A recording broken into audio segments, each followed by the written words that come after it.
कई लोग सोचते होंगे इनके गुरुदेव की तपस्या है, उस तपस्या का फल मिल रहा है, पर यहां बैठा हुआ केवल एक व्यक्ति ऐसा होगा जिसको ऐसा लगता होगा जैसे ही वाणी प्रकट होती है, जैसे ही कथा प्रकट होती है, उसके नेत्र बंद हो जाते होंगे। चित्त में श्री प्रिया प्रियतम का सुंदर विलास प्रारंभ, उसके लिए वक्ता नारद बन जाता है और नारद अपनी बात कहकर के उसको ठाकुर जी का अनुभव करा देता है।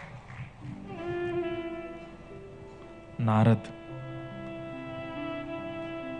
जिस दिन व्यास वाणी पर ऐसा अटूट भाव आ जाए कि बस कथा में आकर के नेत्र अपने आप बंद हो जाते हैं, सजल होने लगते हैं और ठाकुर जी का चिंतन होने लगता है, उसके लिए वो व्यास नारद ही हैं, क्योंकि ठाकुर जी का अनुभव करा रहे हैं।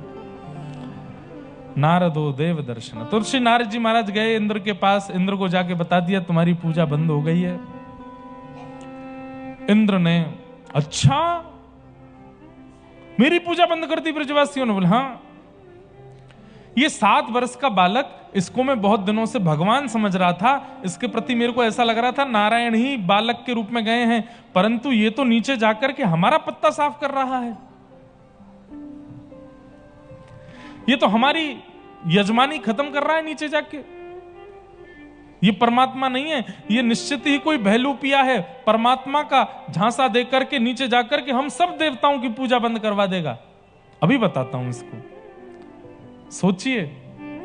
इंद्र, देवराज इंद्र भगवान पर संशय कर रहे हैं, तो मैं और आप कभी करने लग जाएं तो कौन सी बड़ी बात है। इस संसार में प्रश्न उठता है, क्या भगवान हैं? क्या वो एग्जिस्ट करते हैं? कई लोगों को लगता है अरे राम ये ऐसा कैसे बोल सकते हैं, हम भक्तों को ऐसा लगता है ऐसा कैसे बोल सकते हैं। अरे तो जब इंद्र कर सकता था ऐसा, जब ब्रह्मा जी की मति घूम सकती है, तो हम तो मानव हैं। ठाकुर जी एग्जिस्ट करते हैं कि नहीं, ये आज का प्रश्न नहीं है, सतयुग से चला आ रहा है।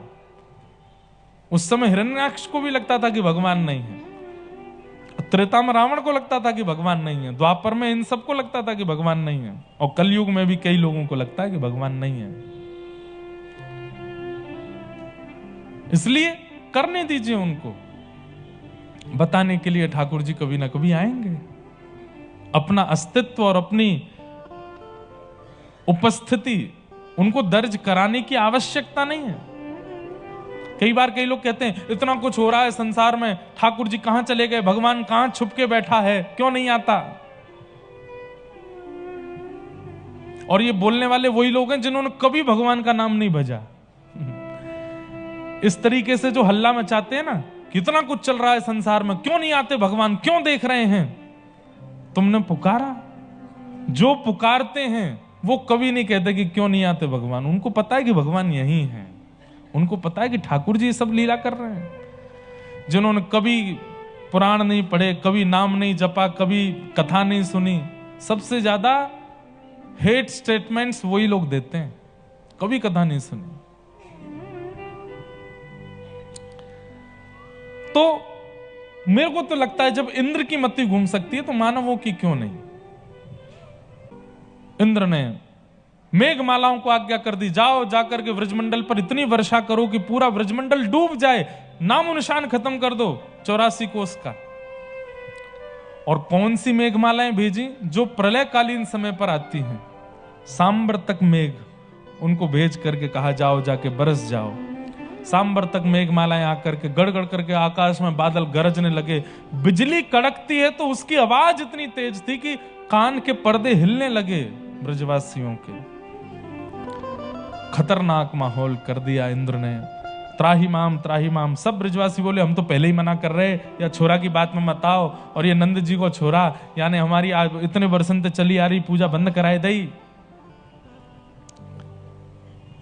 ठाकुर जी अब यहां एक संकेत कर रहे हैं, बहुत ध्यान से सुनिएगा।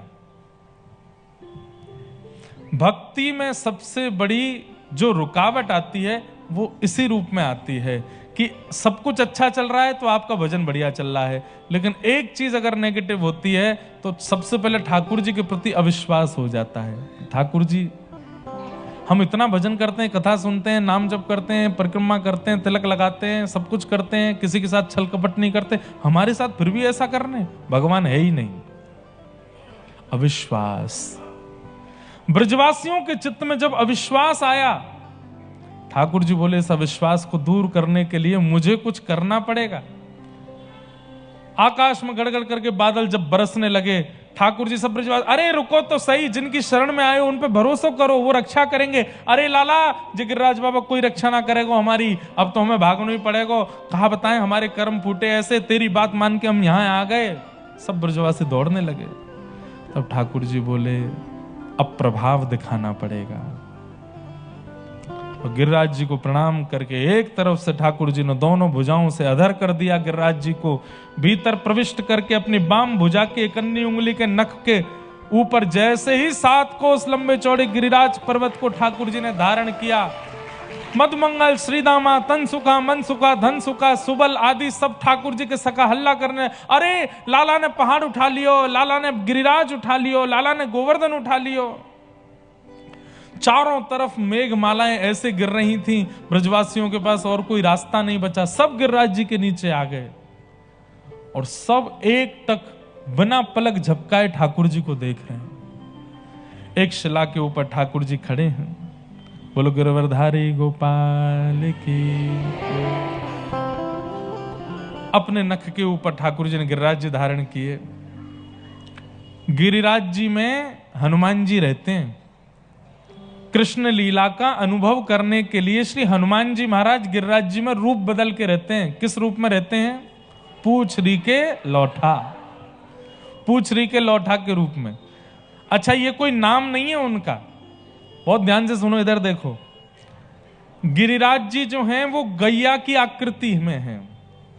संपूर्ण गिरिराज पर्वत गौ आकृति में है और जो स्थान पूछरी पड़ता है वहां पर गिरिराज रूपी गौ की पूंछ है, इसलिए उस स्थान को पूछरी बोलते हैं।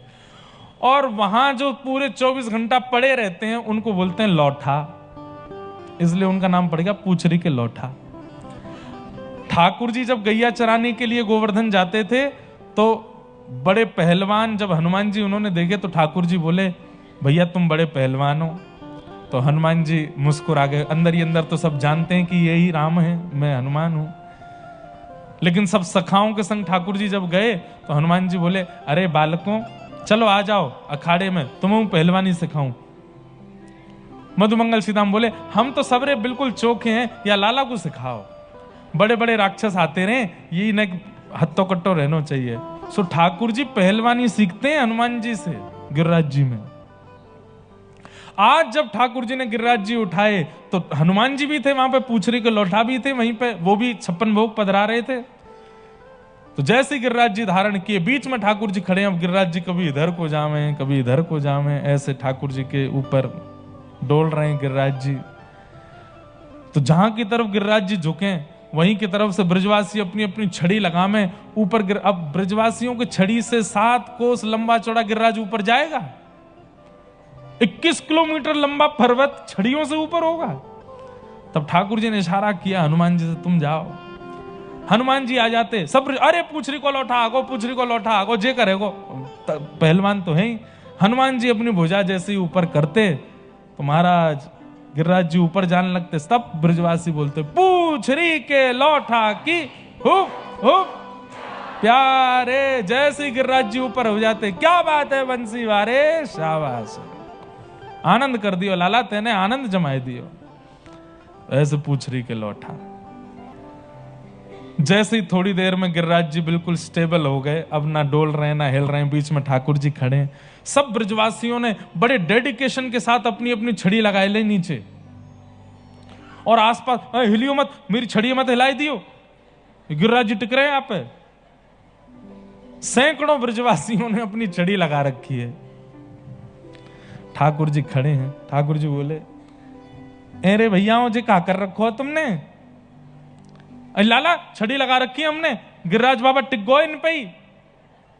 और लाला ये तू कहा कर रहा है यूं करके, नीचे कर ले उंगली है, हमने लगा ली छड़ी। ठाकुर जी बोले तुम्हारी पतरी दुबरी सी छड़ी पर टिक रहे हैं गिरिराज जी? बोले हमारी छड़ी ते पतरी तो तेरी उंगली है, यहाँ पे टिक रही है गिरिराज जी। ठाकुर जी बोले हम बे मेरी उंगली पे टिक रहे हैं गिरिराज जी। अरे नंद के लाला ते बात अन्य मत बना कर, चल नीचे कर ले उंगली है। हम बे तेने पूतना कहा मार दी, अब